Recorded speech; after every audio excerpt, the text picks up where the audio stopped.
Most people believe that defeat comes from a lack of skill, a failure of strategy, or the overwhelming force of an opponent. The truth, understood by the greatest warriors in history, is far more terrifying and absolute.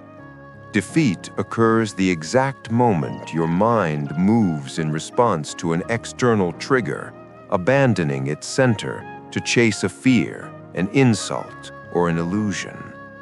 If you do not subscribe to this channel right now, you will likely never see this account again, and these timeless principles of mastery will slip back into the noise of your daily life. In the blood-soaked eras of feudal Japan, survival was not granted to the strongest, but to the most composed and disciplined. The legendary swordsman Miyamoto Musashi, who survived over 60 mortal duels, did not owe his life entirely to his physical speed or his mastery of the blade. Musashi understood a principle known deeply in Zen and Bushido as Fudoshin, which translates precisely to the immovable mind.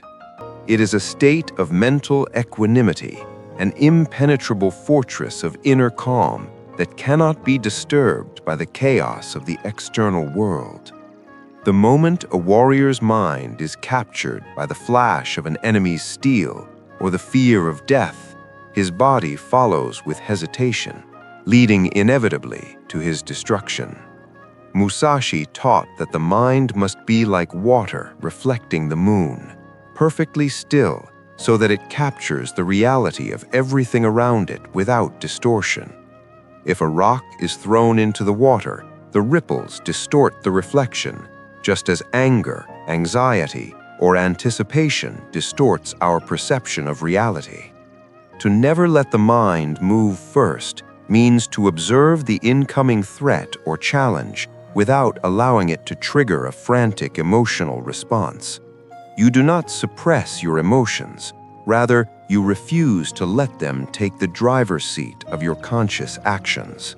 The true warrior waits, grounded in the present millimeter of time, allowing the opponent to commit their energy before acting with precise, unclouded intention.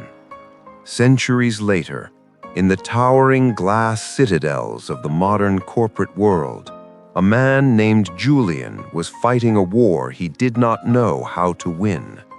Julian was a high-stakes crisis architect, a consultant brought in to salvage collapsing mergers and negotiate deals that involved thousands of livelihoods.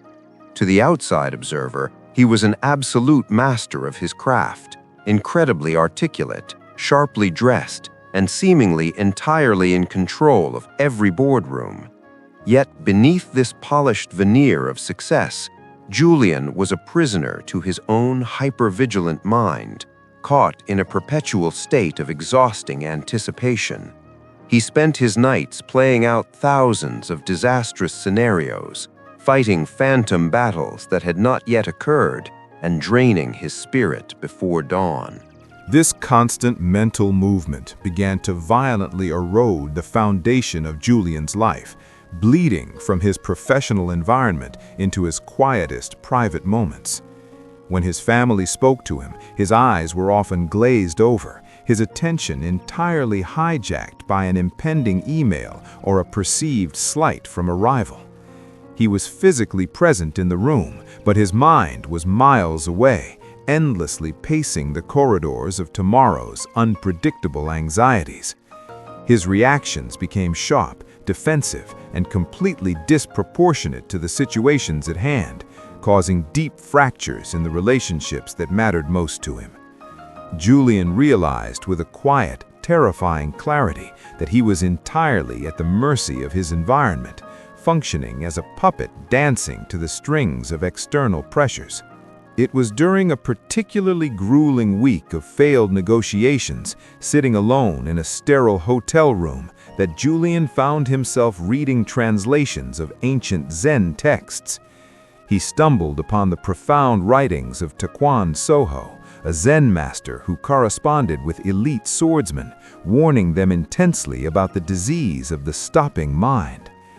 Taquan explained that if you put your mind on the enemy's sword, your mind is taken by the sword, leaving your spirit completely exposed. Julian saw his own grim reflection in these centuries-old warnings, recognizing that his mind was constantly being taken by his clients, his fears, and his obsessive need for control. He finally understood that his endless preparation and frantic overthinking were not strategies for victory, but glaring symptoms of profound inner weakness and instability. Determined to forge a completely new psychological baseline, Julian began the painful, rigorous process of restraining his mind from its habitual leaps into the future.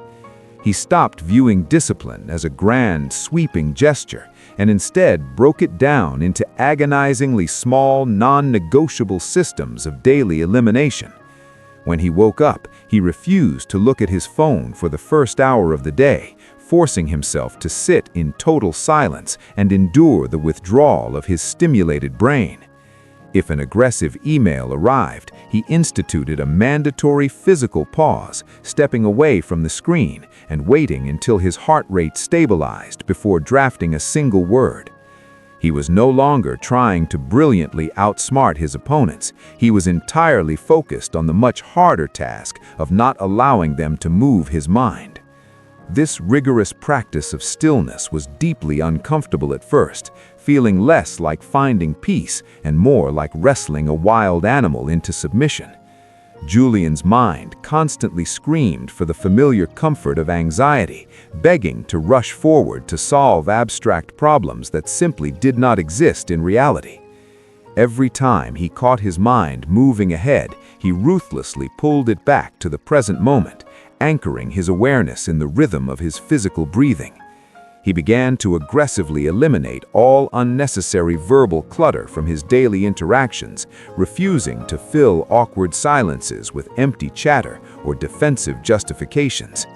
Through this relentless subtraction of noise and reactivity, Julian slowly began to cultivate a heavy, undeniable presence that instantly altered the atmosphere of any room he walked into.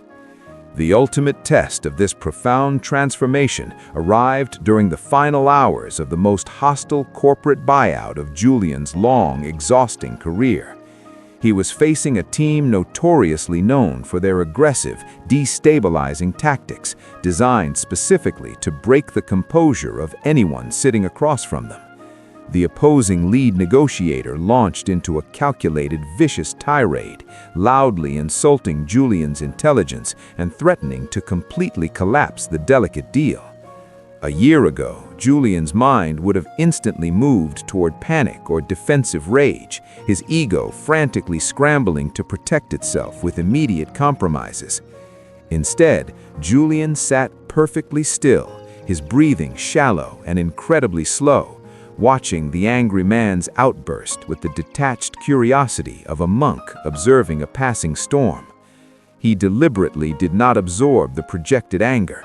He did not mirror the hostility, and most importantly, he did not allow the man's words to move his internal state.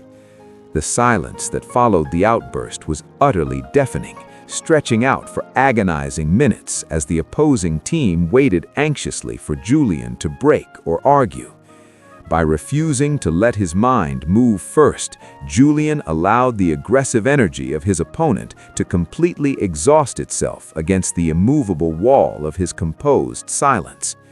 Unnerved by the total lack of reaction, the opposing negotiator began to nervously over-explain, backtrack, and slowly reveal the critical vulnerabilities in his own position.